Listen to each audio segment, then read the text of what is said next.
집에는 문이 있습니다. 건물에도 문이 있습니다. 모든 건물에는 들어가는 문, 출입구가 반드시 있습니다. 그리고 성에도 들어가는 문이 있습니다. 우리나라에도 남대문, 동대문, 숭례문, 광화문 모두 성으로 들어가는 데 필요한 문이었습니다. 이런 문에는 세 가지의 뜻이 있다고 합니다. 첫 번째는 출입의 통로입니다. 문은 집의 내부와 외부로 연결되어 있는 출입구로 사람들이 드나드는 기능을 수행합니다. 이는 물리적으로 공간을 구분하는 역할을 하면서도 집 안으로 들어가는 첫 번째 관문이라는 의미를 갖습니다. 두 번째는 보호와 안전장치입니다. 문은 집의 안전과 사생활을 보호하기 위한 장치가 됩니다. 외부의 위험 요소, 즉 도둑이나 동물이나 날씨나 변화 등으로부터 거주자를 보호하고 내부 공간의 프라이버시를 유지하는 기능을 하게 됩니다. 그리고 세 번째는 상징적 심리적 경계를 뜻하는 언어이기도 합니다. 문은 물리적인 의미를 넘어서서 사회적 또는 심리적으로 경계를 상징합니다. 어떤 사람이 집의 문턱을 넘는 것은 그 사람을 손님으로 받아들인다는 의미가 되고, 문을 닫는다는 것은 거절과 단절의 의미를 갖습니다. 우리가 외국 영화를 보면 우리나라하고는 문화가 조금 틀린데, 우리나라는 문을 열어주면 아무 말 없이 그냥 들어오는데, 미국의 영화나 외국 영화를 보면, 특히 미국 영화를 보면 반드시 경찰이든 그 어느 누구가 문을 열어줘도 꼭 묻습니다. 들어가도 되냐? 이 들어가도 되냐고 묻는 것은 굉장한 의미가 있습니다. 경찰이라도 들어가도 되냐 물었을 때 노 하면 절대로 그 안으로 못 들어옵니다. 즉 이것은 문은 단순한 구조물이 아니라 출입과 보호와 경계라는 중요한 의미가 있습니다. 그런데요, 예루살렘 성에는 8개의 무성문이 있었습니다. 우리 가장 밑에 아래 보면 분문이라고 되어 있는, 거기서 시계 방향으로 돌아가면서 보면 시온문, 욥바문, 세문, 다메섹문, 헤롯문, 그리고 양문이라고 부르는 사자문, 그리고 동문, 즉 미문이 있는데 베드로가 안진뱅이를 고쳤던 바로 그 장소입니다.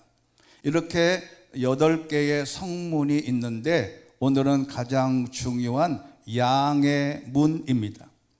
이 오른쪽에 감람산이라고 하는 글씨가 써 있는 왼쪽에 보면 동문과 바로 위에 사자문, 양문이 있습니다.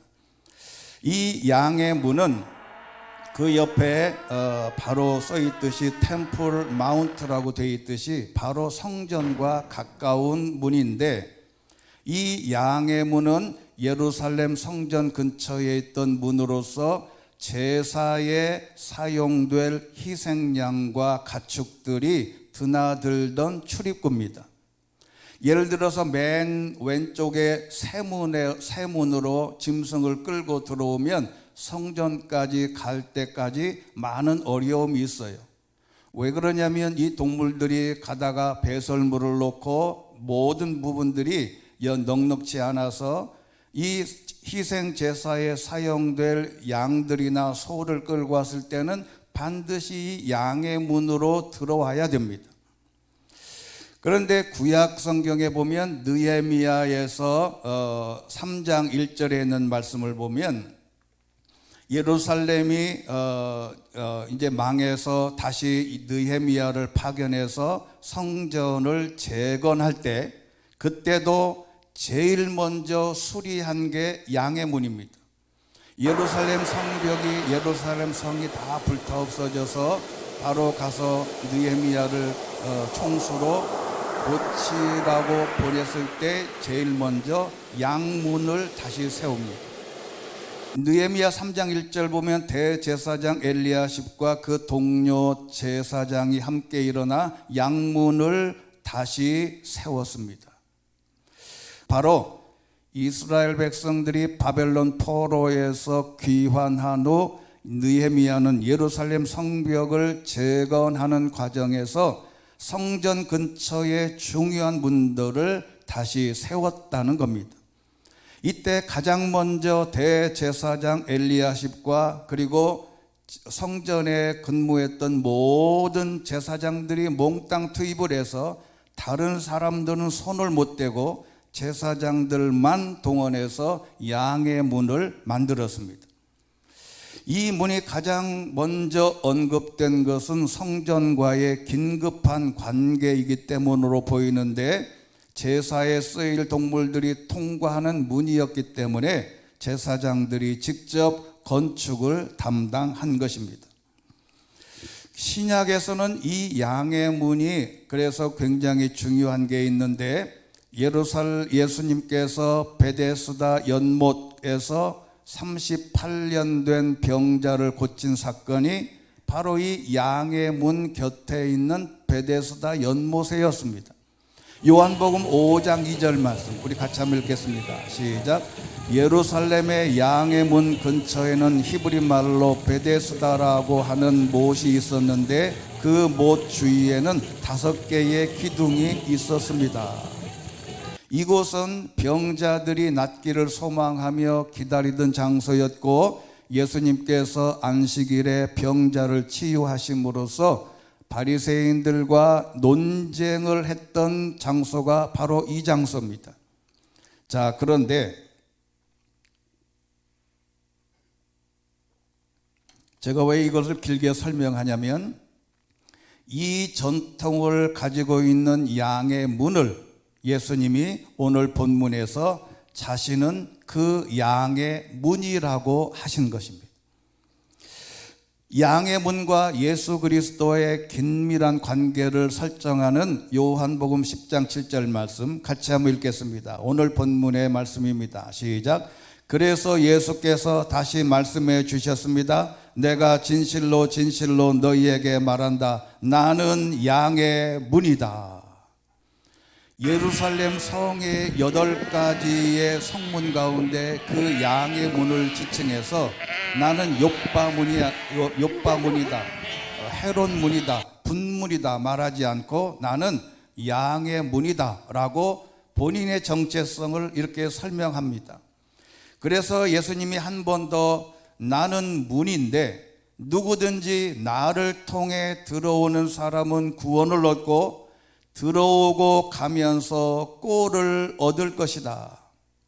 영어로 표현하면 I am the gate다. 나는 문이다. 그 양의 문이라는 겁니다. 여기서 예수님은 자신을 통해서만 하나님께 나아갈 수 있음을 선포하신 겁니다. 구약에서 양의 문이 희생 제사를 위한 길이었다면 예수님은 참된 양의 문이 되어서 인류 구원의 길이 되심을 본인이 선포하신 겁니다. 즉 예수님이 말씀하신 양의 문의 핵심적인 것은 바로 저와 여러분이 양이라고 하는 것입니다. 이게 굉장히 중요한 요소인데, 우리가 양이라고 하는 개념, 이게 이제 오늘 말씀의 핵심입니다. 예전에 어느 교회에서 목사님이 설교를 할 때 여러분은 주님의 양입니다 이렇게 선포했는데, 그 중에 어떤 분이 고소를 했어요. 왜 고소를 했게요? 이 목사님이 양이라고 표현한 성경을 인용했는데 교인이 어떻게 알아들었냐면, 그러면 우리는 양이고 우리는 짐승이고 목사님은 사람이냐? 그래서 고소를 한 거예요. 그럴 리가요. 뭘 그럴 리가요? 실제로 있었던 일입니다. 교회가 분쟁이 있을 때 그런 말로 사람을 힘들게 할 때도 있는 교회도 제가 봤습니다. 여러분, 저도 양입니다. 저를 빼고 양이라고 한 게 아니고, 저도 여러분도 모두가 다 예수님 빼고는 다 양입니다. 그래서 양과 가장 가까운 종교가 기독교인데, 여러분이 잘 알듯이 힌두교는 소를 숭상합니다. 왜 힌두교도들은 소를 숭상하냐면 그들은 윤회설을 믿지 않습니까? 그러니까 사람으로 태어났다가 죽으면 양으로 갔다, 바퀴벌레로 갔다, 개로 갔다, 삽살개로 갔다 쭉 돌다가 마지막에 소로 태어난 것은 인간이 되기 위한 바로 직전 단계라는 거예요. 그러니 인간이 되기 위한 바로 직전 단계에 있는 소를 보면 사람과 동일하게 여겨야 된다. 그래서 인도에서는 자동차로 길을 가다가 소가 있으면 절대로 손님이 움직이기 전까지는 클락션도 못 눌러요.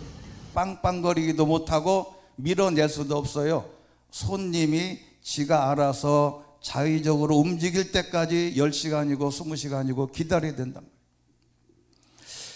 그런데 우리 기독교에서는 그 인간을 양으로 묘사했는데, 양을, 우리를, 그리고 목자는 바로 예수님으로 오늘 말씀으로 규정한 본문이 오늘에 있는 유명한 본문이에요.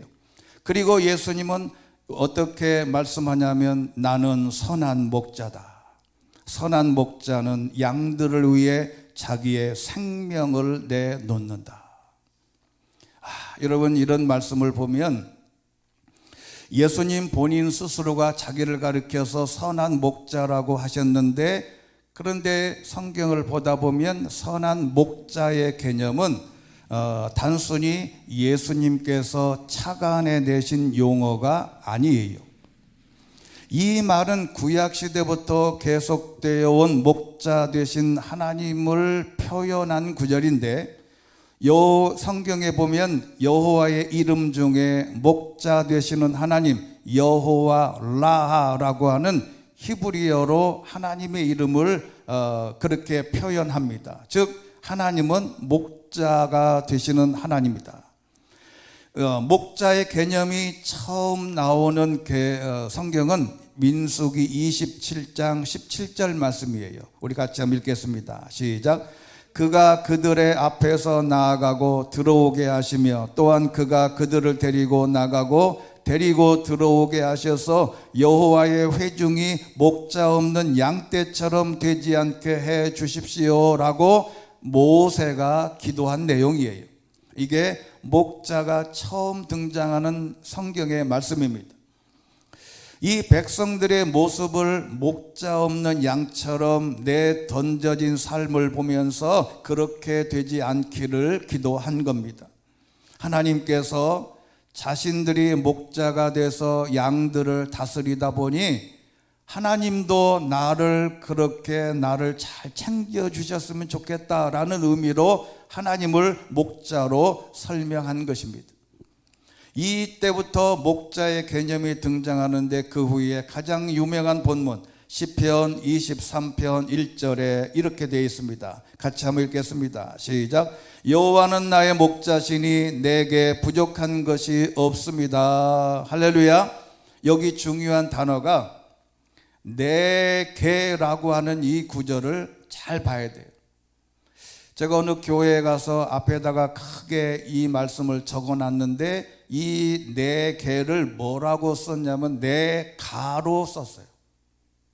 내 가하고 내 개는 이거는 천지차이입니다. 내 가라고 하면 안 돼요. 내 개입니다. 이게 무슨 얘기냐면, 여호와는 나의 목자신데 내게는 부족한 것이 없는 하나님이다 라는 뜻이에요. 그래서 내가 부족한 게 아니에요. 내가 부족한 게 없는 게 아니라고요.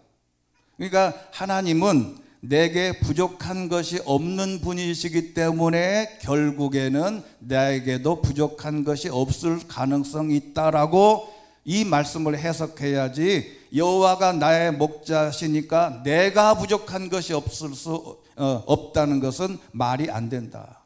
여러분, 이 본문을 꼭 기억을 해볼 필요가 있어요. 바로 목자의 개념을 다윗이 완벽하게 정리했는데, 하나님은 우리에게 하나님은 부족한 것이 없는 분이십니다. 그래서 여기에만 있는 게 아니고 이미 이사야 선지자도 이렇게 말씀하신 적이 있어요. 보라, 주 여호와의 능력으로 오신다. 친히 그 팔로 다스릴 것이다. 보라, 그분이 상급을 갖고 오신다. 그분의 보상이 그분의 앞에 있다. 11절 말씀 같이요. 시작. 그분은 목자처럼 자신의 양떼를 돌보시고 자신의 어린 양들을 양팔로 끌어안아 가슴에 품으시고 젖먹이 딸린 양들을 고이 이끄신다. 할렐루야. 하나님은 사람들을 양으로 비유하고 자신을 목자로 비유하면서 양떼를 돌보시고 양팔로 다 끌어안고 품에 안아 젖먹이 딸린 양들은 고이 부드럽게 살살 이끄신다. 예수겔 선지자도 이렇게 말씀했습니다. 내가 내 양떼를 찾아보고 살펴볼 것이다. 목자가 그의 흩어진 양들 가운데 있을 때 그날에 그가 그의 양떼를 찾아 나서듯이 내가 내 양을 찾아 나설 것이다. 구름이 끼고 어두운 날에 그들이 뿔뿔이 흩어져 간 곳에는 내가 그들을 구해낼 것이다. 어린 양들이 막 돌아다니고 어두운 날 뿔뿔이 흩어져서 갈 길을 모르는 양들을 찾아서 하나님이 구해내실 거다. 그래서 사람을 양으로 비유하시고 하나님을 목자로 묘사한 것인데, 그러면 목자 되신 이유가 여러 가지 있겠으나 성경에서 말씀하는 그 내용을 오늘 말씀의 개념을 묵상해 보겠습니다. 시편 23편 2절에 있는 말씀 보면 그분이 나를 푸른 초장에 눕히시고 잔잔한 물가로 인도하신다. 에스겔서 34장 15절 말씀 보면 내가 친히 내 양떼를 먹이고 그들을 눕힐 것이다. 주 여호와의 말이다. 나는 잃어버린 사람을 찾고 추방된 사람을 데려오며 상처 입은 사람을 싸매주고 약한 사람을 강하게 하시려는 목자의 개념을 이렇게 정의했습니다.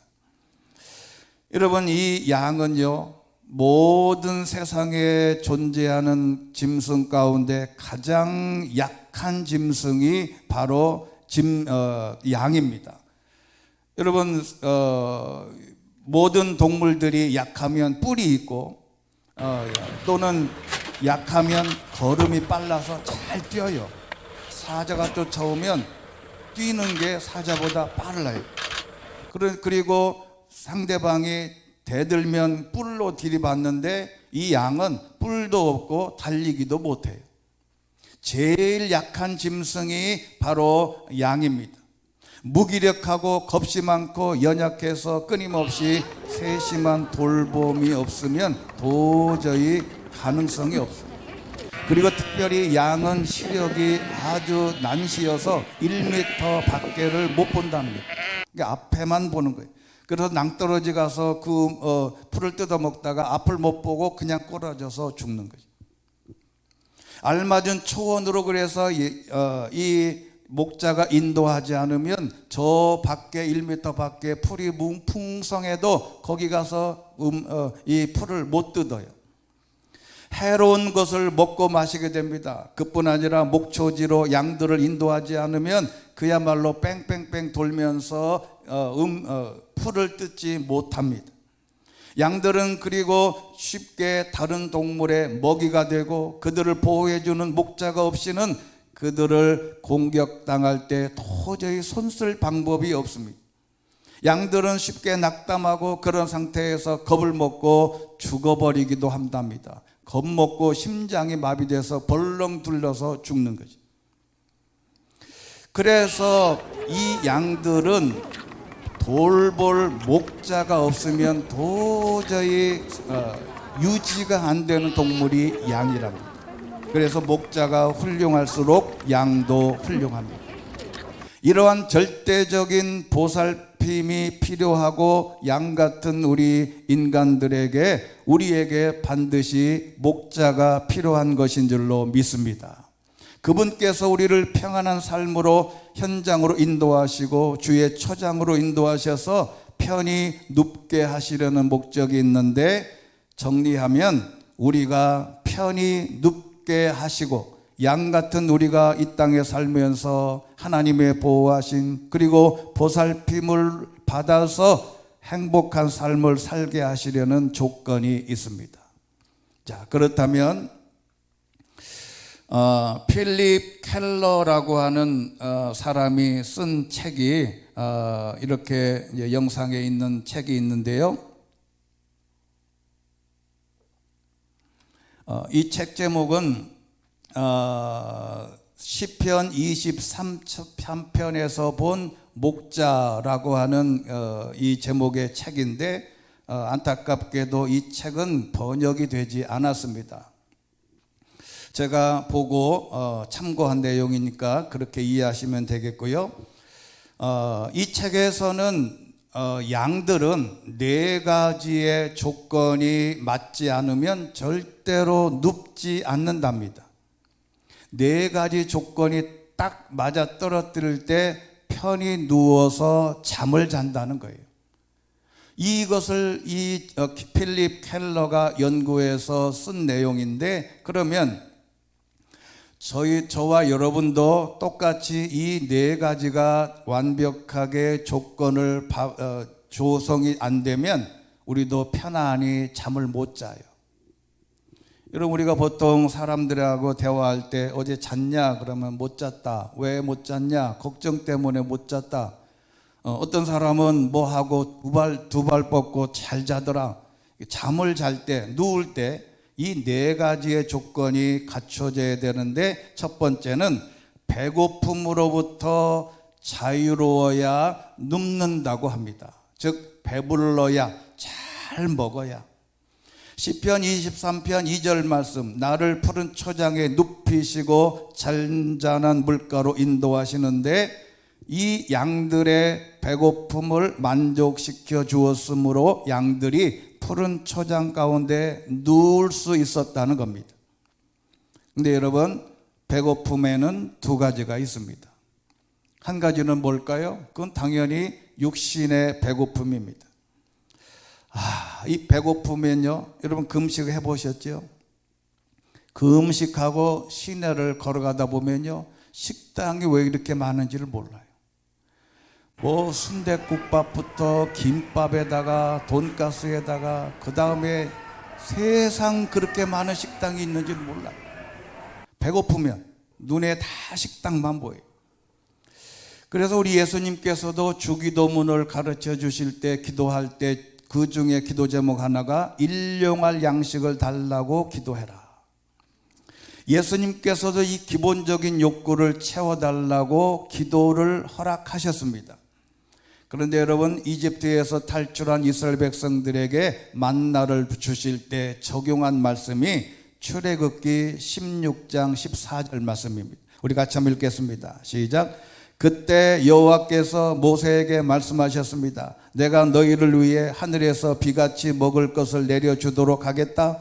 그러면 백성들이 날마다 밖에 나가 그날 먹을 만큼을 거둘 것이다. 내가 백성들을 시험해 그들이 내 율법을 지키는지 보도록 하겠다. 할렐루야. 여러분, 여기 보면 빨간 글씨로 그날 먹을 만큼을 거둘 거다. 그러니까 일용할 양식만 거두어라.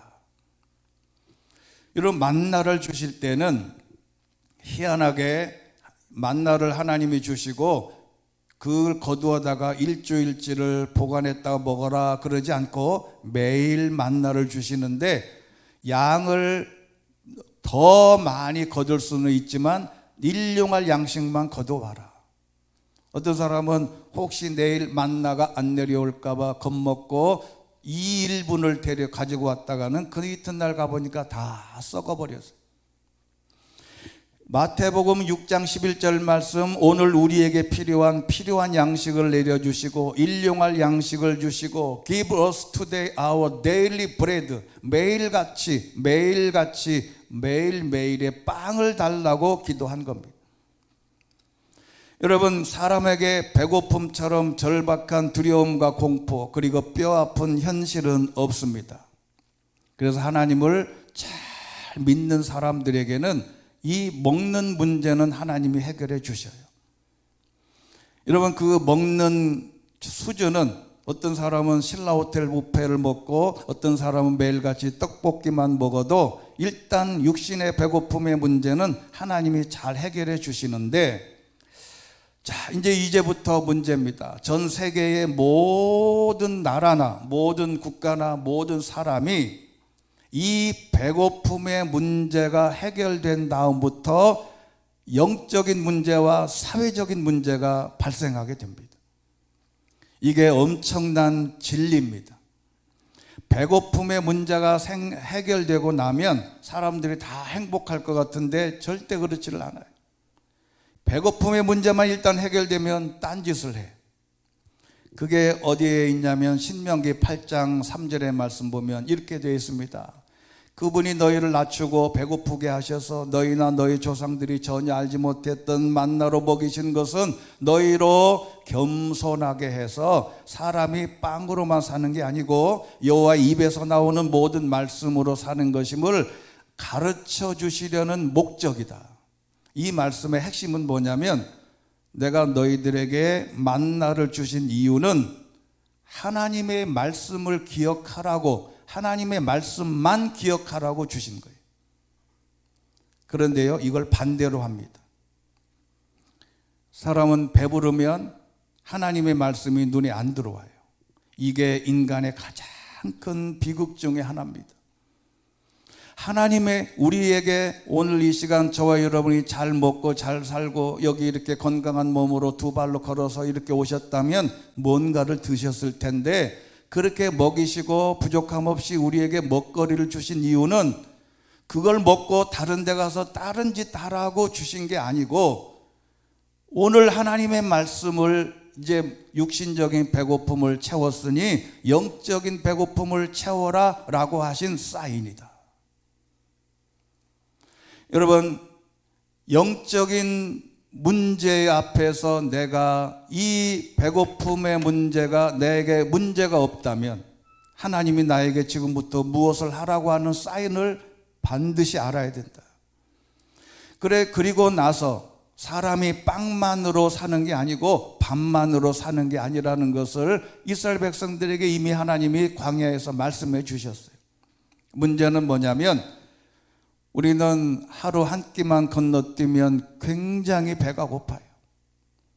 저희 아버지가 살아계실 때 가끔 하시는 말씀이 그랬어요. 옛날에는 금식을 자주 했는데 나이가 이렇게 먹고 보니 한 끼만 건너뛰면 손발이 부들부들 떨린대.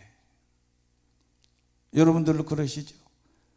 한 끼만 건너뛰면 뭔가 다리가 후들거리고 수저를 들면 손이 덜덜덜 떨려요. 여러분, 배고픔은 즉시 그렇게 알아보는데 우리의 영적인 배고픔을 느끼지 못할 가능성도 있더라. 우리의 영혼은 피폐해서 모든 게 피가죽만 덮여 있는데 영적으로는 내가 뭐가 갈급한지를 모르는 거예요. 영적으로 기갈되어 있음에도 불구하고 그것을 모른다는 것은 심각한데, 내가 영적으로 뭔가 부족하다는 것을 깨닫고 영적인 배고픔을 느끼는 사람은 건강한 신앙인이다. 그래서 하나님께서 하나님의 돌보심으로 인해서 배고픔에서 육체적인 배고픔과 영적인 배고픔을 채우게 되면 우리는 이 땅에서 평안해질 수 있다는 결론입니다. 두 번째는 두려움으로부터 자유로워야 편안하게 잠잔답니다. 겁 많은 동물이에요, 양은. 그래서 쉽게 놀라고 이렇게 하면 금방 아주 깜짝깜짝 놀라는 게 양입니다.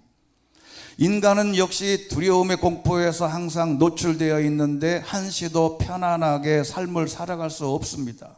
그 두려움에서 해방되려면 하나님께서 해결해 주시는데 이렇게 말씀하셨습니다. 시편 56편 3절 말씀 시작. 내가 두려울 때 주를 의지하겠습니다. 내가 하나님을 의지하고 그 말씀을 찬양하니 두려울 게 없습니다. 죽을 수밖에 없는 육체가 내게 무엇을 할 수 있겠습니까? 여러분, 하나님을 의지하지 않으면 우리에게는 두려움이 엄습해 옵니다. 두렵고 힘들 때 하나님을 의지하게 되시기를 주의 이름으로 축원합니다.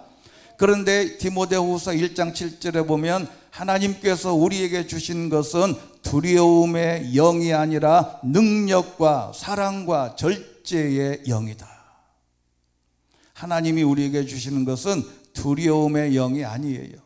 즉 우리가 뭔가 두려움이 온다면 그것은 하나님이 주신 것이 아니기 때문에 예수님의 이름으로, 하나님의 이름으로 물리쳐야 되는 것입니다. 진정한 두려움에서 해방되기 위해서는 딱 한 가지밖에 없어요. 하나님만 의지하면 된다는 것입니다. 하나님께 모든 짐을 맡겨버리고 내 생애의 모든 것 하나님이 알아서 하시겠지, 캐세라세라, 하나님이 알아서 해주겠지라고 우리의 신앙 고백이 필요하다는 겁니다. 그 다음에 세 번째는 마찰이 없어야 잘 눕고 잔답니다. 그러니까 양들은 붙어서 못 자요. 이렇게 각자의 몸으로 부딪히지 않고 마찰이 없어야 편안하게 눕는다는 것인데, 이 말은 우리 인간들에게 표현하는 것은 인간 관계의 문제입니다. 먹을 것이 많고 누울 것이 많고 대궐 같은 집에서 살아도 사람과의 관계가 바르지 못하면 편히 누울 수가 없어요. 사람과의 관계를 그러면 잘 하기 위해서는 서로가 올바른 관계를 발전해 가기 위해서 자기 희생이 필요한데, 인간관계를 잘 회복할 수 있는 방법을 우리 예수님이 이미 말씀해 주셨어요. 그것은 바로 용서와 회개입니다. 마태복음 6장 12절, 우리가 우리에게 죄 지은 자를 용서한 것 같이 우리의 죄도 용서해 주시옵소서. 너희가 아버지에게 죄 지은 사람을 용서하면 하늘에 계신 너희 아버지께서도 너희를 용서하실 것이다. 그러나 너희가 남의 죄를 용서하지 않으면 너희 아버지께서도 너희의 죄를 용서하지 않을 거다. 내가 인간관계가 깨진 것은 용서하지 않았기 때문에 그렇다. 근데 이 성경은 더 무섭습니다. 용서뿐만 아니라 원수를 사랑해야 이 인간관계가 회복된다는 겁니다.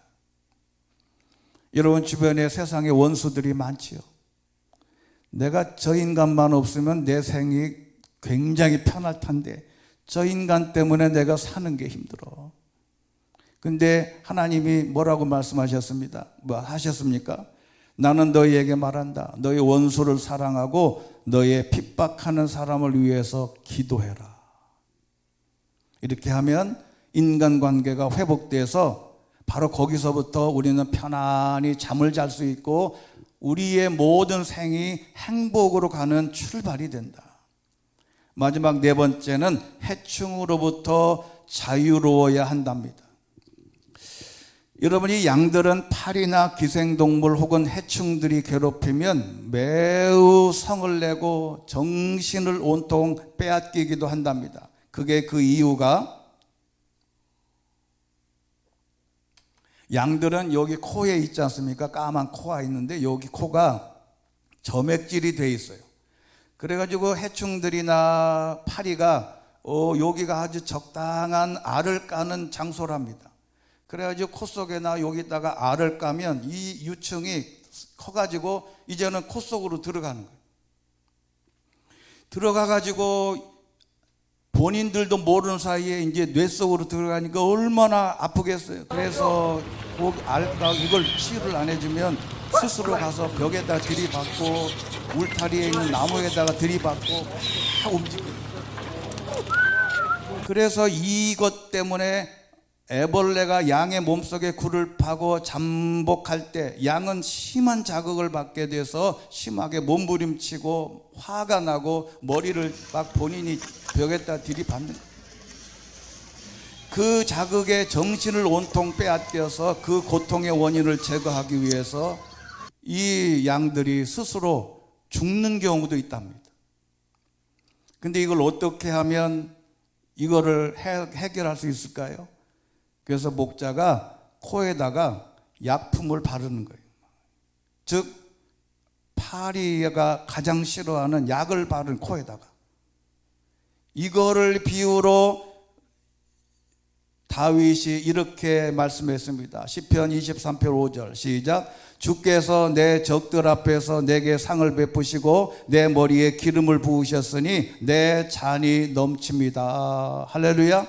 여러분, 이 성경 본문을 읽다가 가만히 보면 뜬금없이 무슨 적 앞에서 머리에 기름을 부은다고 하나? 근데 여러분, 이게 가만히 조금만 더 생각해 보면 이해가 돼요. 뭐냐면 적들은 하나님을 모르는 사람들이에요. 그런데 하나님이 내게 기름을 부었다고 해서 아우, 저 사람은 하나님의 사람이네 라고 인식을 못한다는 말이에요. 근데 왜 이렇게 표현했냐? 즉 양들의 코에다가 약품을 발랐던 것을 기억해서 자신의 머리에도 기름을 부는 것을 상징적으로 표현한 겁니다. 이건 뭐냐면 양들에게 해충으로 인해서 정신적, 육체적 고통을 받는 것처럼 우리 인생들에게는 해충과 같은 많은 요소들이 있는데 그게 바로 우리의 생각 속에 잠입하는 온갖 생각들입니다. 나쁜 생각들. 가만히 앉아있으면 이상한 생각들이 머릿속에 떠오르고 그 생각이 이게 새끼를 쳐서 처음에는 가슴이 조금 아팠는데 1시간만 생각하면 장례식 치러야 돼. 우리의 생각이 막 발전합니다. 거기다가 공포와 거절과 쓰라림과 증오와 실패와 무능력과 욕심과 내 마음의 원수를 미워하는 마음들이 계속 내 머릿속에 쌓여지기 시작을 하면 이게 새끼를 까고 알을 까고 점점 더 성장해서 나중에는 살인까지 가게 되는 겁니다. 그래서 사탄의 공작 중 하나는 뭐냐면 나쁜 생각을 내 머릿속에 계속 넣는 겁니다. 이거로부터 자유롭게 돼야 된다는 말씀이 빌립보서 4장 6절에 있습니다. 아무것도 염려하지 말고 오직 모든 일에 기도와 간구로 여러분이 구할 것을 하나님께 감사함으로 아뢰라. 그리고 7절 말씀 시작. 그리하면 모든 생각을 뛰어넘는 하나님의 평강이 그리스도 예수 안에서 여러분의 마음과 생각을 지켜주실 것입니다. 아멘. 여러분, 이 말씀을 꼭 기억을 해야 돼요. 지키다라고 하는 이 단어는 파수, 보초병입니다. 하나님이 나쁜 생각이 들어오지 못하도록 내 앞에서 다 차단해 주기를 기다려야 돼요. 그렇게 기도하게 되시기를 주의 이름으로 축원합니다. 문제는 이러한 4가지를 잘 감당하실 분이 예수님인데 내가 선한 목자다. 그런데 결론적으로 제일 중요한 게 있습니다. 그건 뭐냐면 내게는 이 양의 우리에 속하지 않은 다른 양들도 있는데, 여러분 이를 구절을 보면 혹시 저는 가끔 가다가 누구를 만나러 가거나 어떤 모임에 갔을 때 내가 보기에는 제일 신실한 분이 안 보이고 안 오시면 걱정이 돼요. 왜요? 나만 빼놓고 휴거하지 않았나 싶어가지고, 나만 빼고 천국 가지 않았나 그래가지고 너무 조바심난다. 여러분, 이 양의 우리에 속하지 않은 다른 양들도 있는데 그들도 데려와야 된다. 그들도 내 역시 내 음성을 들을 것이며 한 목자 아래서 한 양떼가 되는데, 오늘에 있는 27절에 있는 말씀이 너무너무 소중한 말씀이에요. 같이 한번 읽겠습니다. 시작. 내 양들은 내 음성을 알아듣는다. 나는 내 양들을 알고 내 양들은 나를 따른다. 희한하게 양들은 목자의 음성을 알아듣는다는 거예요. 멀리 떨어져 있어도 소리만 한번 치면 다. 우리가 잘 아는 본문 요한계시록 3장 20절 있죠. 같이 한번 읽겠습니다. 시작. 보라, 내가 문 앞에 서서 두드리니 누구든지 내 음성을 듣고 문을 열면 내가 들어가서 그와 함께 먹고 그는 나와 함께 먹을 것이다. 할렐루야. 문제는 하나님의 음성을, 하나님의 소리를 듣고 내가 열어줘야 된다는 거죠. 여러분, 신학기가 되면 많은 이단들이 설친다고 합니다. 길거리에서 말 거는 사람들의 정체가 있는데 인상이 좋으시네요, 눈이 선하시네요, 어깨에 조상님이 귀신이 보입니다. 이렇게 접근하면 대순 진리의 사람이 이렇게 접근한답니다. 하나님 아버지는 계신데 하나님 어머니는 안 계실까요? 이렇게 질문을 딱 하면 그래? 왜 그렇지? 이렇게 낚시를 던지는 사람이 하나님의 교회 사람들이랍니다. 대학생 동아리인데 설문 하나만 해주세요. 심리 테스트 해드립니다. 저랑 좀 얘기 좀 할까요? 이렇게 접근하는 사람은 신천지가 많답니다. 단구님께서, 옥황상제님께서, 하늘님께서 당신을 기다립니다. 이렇게 하는 사람은 누구예요? 증산도 계열 쪽에서는 이렇게 한답니다. 우리가 잘 알듯이 백인 남자, 그 다음에 두꺼운 책, 또 모나미룩, 명찰 이런 것을 들고 돌아다니는 사람은 보면 모나미라는 건 아시죠? 모나미룩이라는 게 뭔지 아시나요? 모나미 볼펜 아시죠? 모나미 볼펜 요 위에는 하얗고 밑에 펜 나오는 데는 까맣죠? 그러니까 그게 아래는 까맣고 위에는 하얀색 와이셔츠 입고 다니는 사람이라는 모나미 룩이라는. 이 모나미 룩이 아주 멋있는 건데 이 몰몬교 사람들은 그러고 돌아다녀. 그리고 또 영어 좀 가르쳐 준다 그러죠. 긴 치마에다가 아주머니 단체와 홍보물을 놓고 우리 여기 새마을금고 앞에나 저쪽 이 사거리에 가면 꼭 지금도 서 있어요. 여호와의 증인이 그렇답니다. 자, 그러면 결론은 이런 음성에 혹해서 따라가면 안 된다는 거예요. 이게 주님의 음성, 예수님의 음성, 하나님의 음성이 아닌데 혹시나 해서 따라갔다가 이제는 모든 것이 실패할 가능성이 많다. 결론은 우리는 목자 되신 예수님을 따라서 그분의 음성만 따라갈 수 있는 귀가 열리고 예수님의 목자 되심을 인정하고 그분의 음성에만 반응하고 그분의 음성에만 마음의 문을 열게 되시기를 주의 이름으로 축원합니다. 은혜가 풍성하신 하나님 아버지, 우리에게는 선한 목자 되신 예수님이 있습니다. 목자같이 우리를 다스리시는 하나님이 계십니다. 여호와 라 목자 되신 하나님, 선한 목자 되신 예수님을 따라갈 수 있도록 우리에게도 깨달음을 주시고 그 음성을 바로 알아들을 수 있는 성령 충만한 믿음의 사람들이 되게 하여 주시옵소서. 예수 그리스도의 이름으로 기도드리옵나이다. 아멘.